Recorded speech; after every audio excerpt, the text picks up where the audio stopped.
One statistic really caught my attention while preparing for today's conversation. South African women retire with around 21% less than men. At first, I assumed that was simply because women earn less. But the more I looked into it, the more I realized the story is much bigger than that. Factors like career breaks, caring for family, whether that's children, parents, or extended family members, can all impact a woman's retirement. The good news is that there are practical steps every woman can take to improve her financial future. Marc, welcome. Thank you for joining us today. Thank you for having me. You spend majority of your time helping financial advisors and their clients with deciding on what is best for their retirement goals or their investment outcomes. But in addition to that, you're a father of 2 teenage daughters who themselves will also go on their own financial journey. So I imagine that this conversation is not just professional, but personal too. Absolutely, yeah, very close to my heart. Oh, well, we look forward to the insights that you're going to share with us today. Marc, so I think a good place to start is with how we invest. We often hear that women can be more cautious investors. What can being too conservative actually cost someone over a 20 to 30-year period? Yeah, it's a very good question. And if I can just zone in on the most important thing I think you said there was the 20 to 30-year time horizon, because I think people tend to be a lot too short-term in their thinking, because cautious investing comes from a fear of losing money. But actually, the bigger concern should be a fear of missing out. Because when you're talking about investment time horizons like that, if you invest in something like cash, you would have had maybe 6% per annum over the past 20 years. But if you'd introduced growth assets into that mix that are delivering 3 to maybe 4% per annum more than that, that makes a massive difference over the long term. So you could be talking about the difference between having half of what you need versus exactly what you need. So that's often one of the biggest things that contributes to that outcome. And Marc, you spoke to growth, and I mean, growth plays an even bigger role when looking at the fact that women are living a lot longer than men. So essentially, your savings need to last you a lot longer than you think. I mean, how should we be thinking about that? Yeah, so I mean, talking about the growth phase, it's actually the return of your investments that does more of the heavy lifting than what you actually put in over time, and particularly in the later years of those investments. But people often think when they reach retirement age that that's the job done. So from a working perspective, yes, the job is done. You don't have an employer anymore, whether that be running your own business or whether you work for a company like we do. But once you reach retirement age, your investments still need to keep on working for you. And that's because that's what's going to replace your income when that last paycheck falls away. So Marc, I mean, if I think about the audience that's watching this and listening to this, I would imagine that the first question they're thinking is, what should I be aiming for? What does enough actually look like? Yeah, there's different thinking in the market around this, but it's generally accepted that you need to save 15% of your salary for a period of 40 years.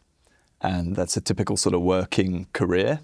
And if you do that, your goal should be to end up with 20 times whatever your final salary was when you reach retirement. And that should be able to sustain you for the rest of your days.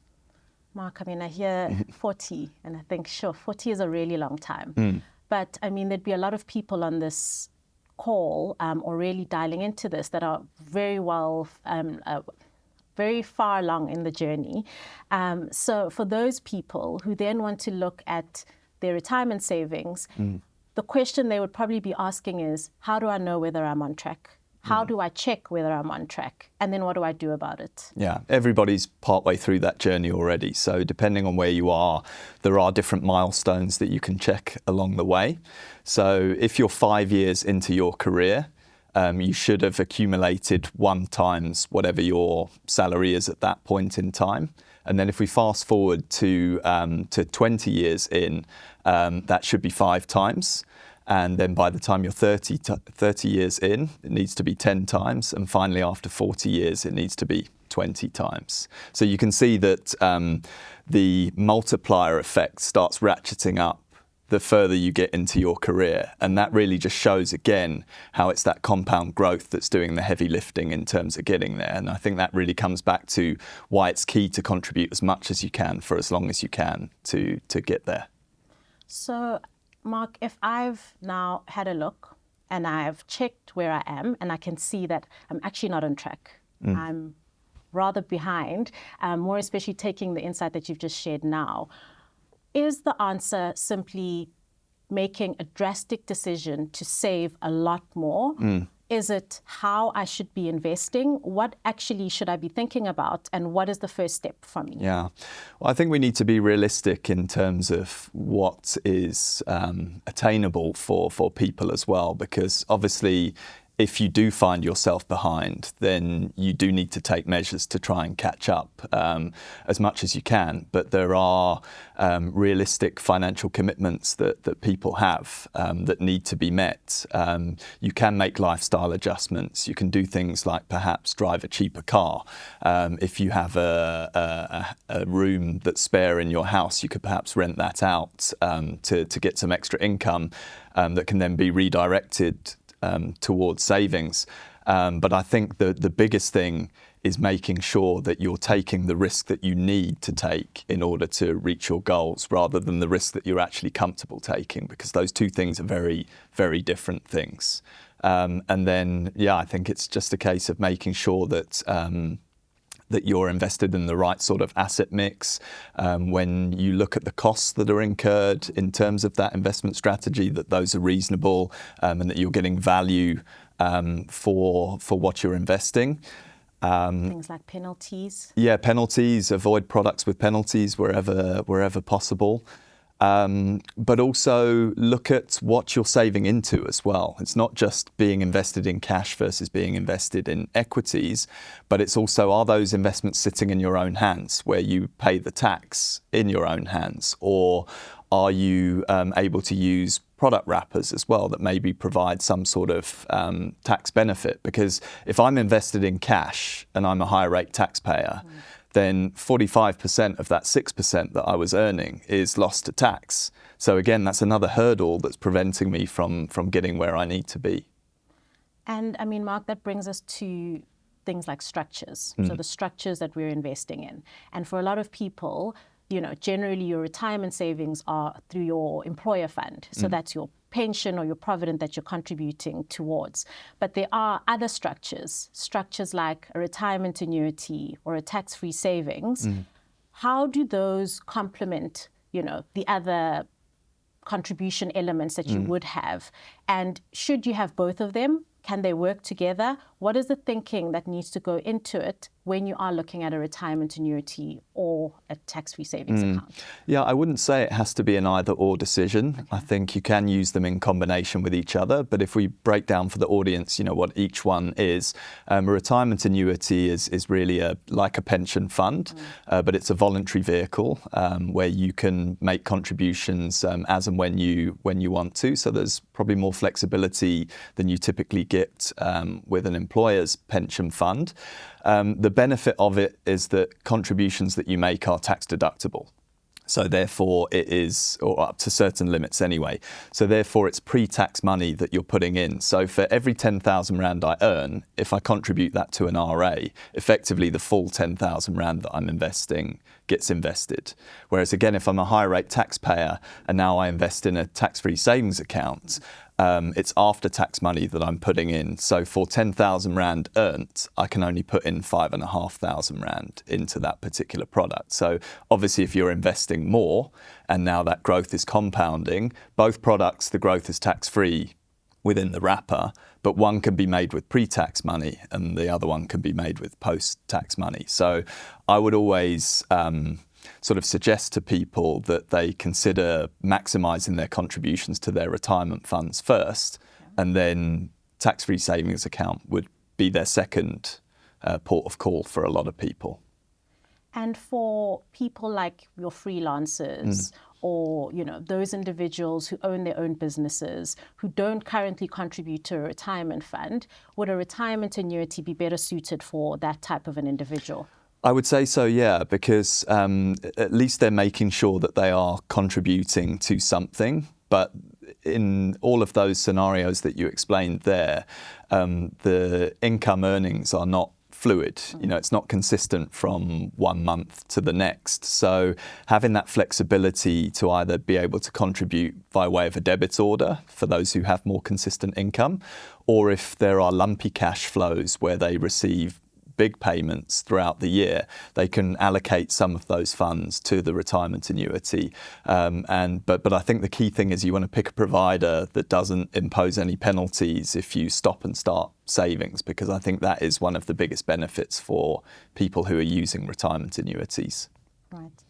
So Marc, everything we have discussed so far has been about retirement savings, but there's another side to this. So the flip side of the coin. And that is protecting what you have. And ultimately, that brings us to the two-pot retirement system. Many South Africans have already accessed their savings pot. For anyone watching who is considering accessing their savings, what would you say to them? And what would you tell them to consider before actually making that decision? Yeah, I personally think that the two-pot legislation was a really positive change in pension fund legislation. But it needs to be used responsibly is the caveat. So accessing the savings pot should really be limited to situations where you're experiencing genuine hardship or there is a real emergency that you need to provide for, and there's no other means to actually fund that. Hopefully there would be an emergency fund that someone has that they can dip in for those purposes, because withdrawing from the savings pot adds to your taxable income for that particular year. So firstly, it gets taxed as income in your hands, which makes that withdrawal quite prohibitive from a tax perspective. But the second thing is, the way I like to frame this is that essentially you are borrowing from your future self, but you have no intention of ever paying that money back.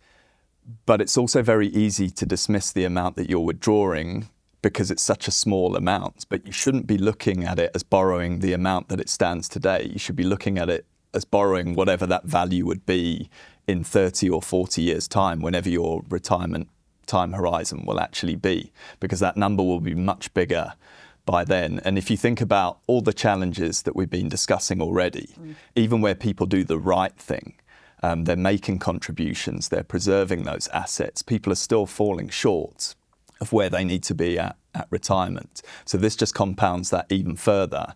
And if you think about someone who is accessing their savings pot every single year, which legislation allows them to do, effectively you're only preserving 2/3 of whatever you're contributing to the retirement fund. So that could be the difference between retiring with 2 million rand or retiring with 3. Marc, the point you made about borrowing from your future self, I think that's a very, very powerful and important point, because not only are you borrowing from your future self, but you're not allowing yourself to benefit from what that money could actually become.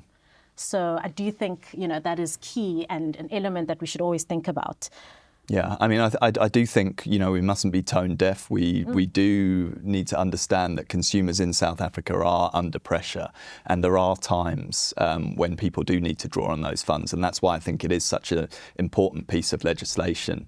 But I think people also need to be as disciplined as they possibly can be to ensure that they do reserve those access points for real emergencies. So really keeping it to an emergency and not as another investment that you can access every year. Exactly. Right.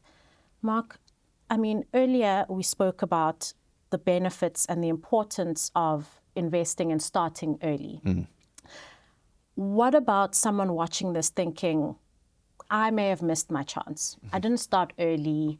And I've heard everything that you have to say. This is extremely overwhelming for me. What do I do now? Because I know that I'm way behind and I didn't take up the opportunity of starting smaller but consistently earlier on in my career. It's a very difficult question.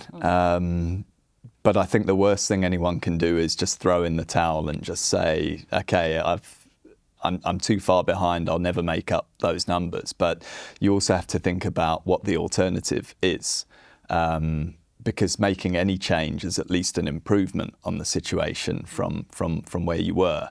And then it reduces potential burden that you might place on family members who may be experiencing similar struggles themselves. So I think anything you can do is an improvement in the situation. Still try and save as much as you can, and then you're at least giving yourself a better future than if you do nothing. So really it's not about turning a blind eye and continuing with your life as it is. It's facing your reality and trying to make small tweaks to that to put you in a slightly better position than you would be as you are currently. Yeah, because it's very easy to live in the now and think about what changes that you might need to make in order to try and catch up as much as you possibly can. But the reality is there's a lifestyle adjustment coming for you somewhere. It's further down the line, and it will probably be more severe the longer you leave it. So the more you can do now, the better. And Marc, in terms of, going back and having a look and facing your reality, is that checking annually, so checking your retirement contributions annually, is it checking where your retirement investments are currently sitting in terms of value, or is it having a conversation with a financial advisor and introducing them into your planning? I mean, a lot of questions or objections that come up where financial advisors are concerned is that they're expensive, and can I afford to have a financial advisor when I'm struggling to keep up with my retirement? What would you say about that? Well, most of the work we do is through financial advisors, and I think because fundamentally we believe that delivers better outcomes for clients. But while there is a cost associated with it, I think you also have to look at what is the cost of not using a financial advisor. Do you have the skills and the time to be able to make those decisions on your own without professional assistance? Is someone there to protect you from yourself when you want to access funds from a retirement fund, or when the market crashes and you want to switch out of those growth assets that have done so well for you over the long term and into cash where you're potentially locking in that loss permanently? So yeah, I think that's really important. Sorry, there are a couple of other questions in there that I think I've missed. No, Marc, I think you covered that really well. The one part of the question that I did ask, though, is also just around those individuals who then don't want to go ahead with the financial advisor and they want to do it themselves. Should they just be checking their investments annually? And is there anything else that you would suggest that they do? Yeah, checking your investments can be a bit of a blessing and a curse, because checking too frequently could lead to more knee-jerk reactions when certain things happen, and you've only got to look at the market conditions that we're operating in today, where it's up 1,000 points one day, down 1,000 points the next, and there you run the risk of reacting too much to information that's available. But it is a good way of at least checking that you are on track. But I think the best thing is to employ the services of a financial advisor. You could devise a plan together with them, and then you almost have a coach who's there to assist you in doing all of those things that make those small incremental improvements that add up to big differences over the long term. Right. So advisors are not bad. They're actually there to help you and walk the journey with you. No. I think it's just important to do your homework up front. Maybe chat to a couple of people, find the ones that resonate with you. Right. So Marc, I want to finish off by bringing this back to you personally. So I mentioned earlier you have 2 teenage daughters, and I imagine you're already thinking about their financial habits and what they're going to take when they start their careers. I'm sure you're also celebrating the fact that their budgeting is going to not be with regards to your finances. But Marc, if you could give them a financial head start as they begin their careers, where would you encourage them to start? Yeah, well, I think long before they leave school, I think the importance of financial education is really, really important. I think schools spend a lot of time providing kids with the skills that they need to earn money, but there isn't a lot, that helps them in terms of managing money. So I think more could be done within schools, but within families. My wife and I have always tried to encourage them to understand the value of money. So they respected it a lot less when they asked for things and we paid for them. Whereas now we prefer to work with more of an allowance thing where they have to decide now whether they are actually going to, Tap into that. Yeah, tap into that to buy the things that they're wanting. But I think from my perspective, it's a case of that I want them to be responsible for their own financial freedom and their own journey that they depart on. And the only thing I would encourage them to do is from that first paycheck that they receive, get used to allocating some of those funds to savings, because I think as we've shown through the examples that we've discussed, it's the growth that does the heavy lifting for you rather than the money that you actually put in. It's those two things that work in combination with each other. And the longer you leave it, the more difficult it is to catch up and meet those goals. So just make it as easy as you possibly can for yourself.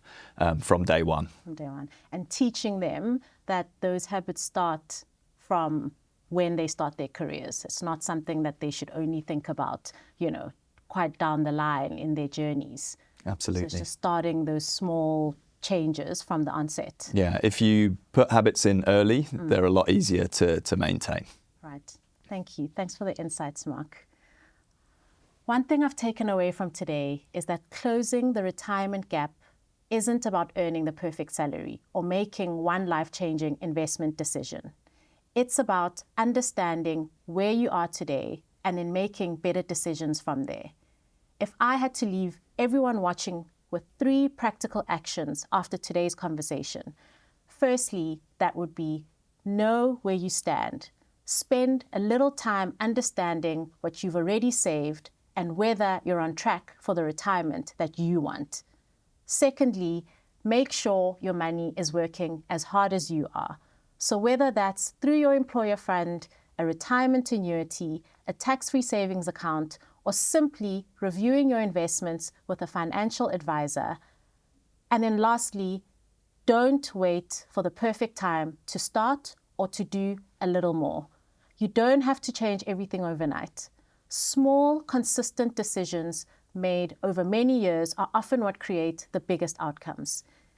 If you'd like to revisit today's discussion, you can watch the full recording and explore more resources on our Women and Investing Hub. We hope this conversation has given you the confidence to make your next move. Until next time, your finances, your future, your move. Thank you.